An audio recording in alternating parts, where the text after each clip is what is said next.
which reminds me of a story. There was a Dr. Edward Watson told me about a little 9-year-old boy. Well, he was out playing in his backyard and he got into the chicken coop.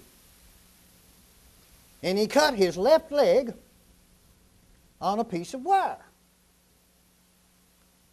Well, he ran back into the house and his mother had cleaned and dressed the wound.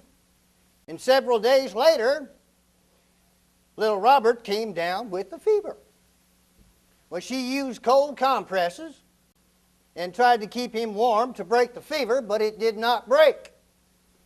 A few days later, she had called Dr. Edward Watson in to examine the boy, and he did.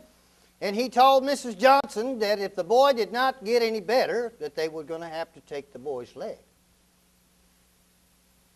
But for Mrs. Johnson to feed little Robert a piece of moldy bread 3 times a day. Why, in a few days, he was up running around just as good as new. Now, sometimes the medicine that cures is the spoils of rotten treasures. And we ought not seek permanent solutions for a temporary situation. Doc Watson told me, I do not treat symptoms. I go after the cause. Now, my question to you is, do we cut off the leg and divide the country?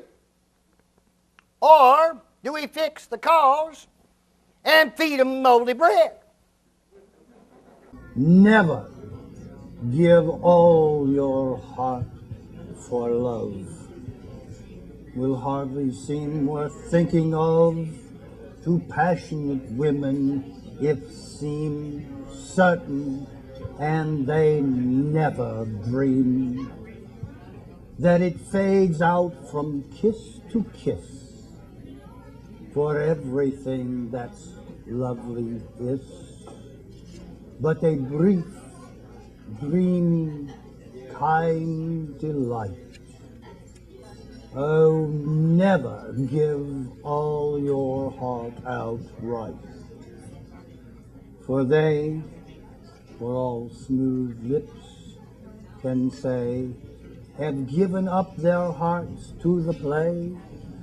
And who can play it well enough if deaf, dumb, and blind with love?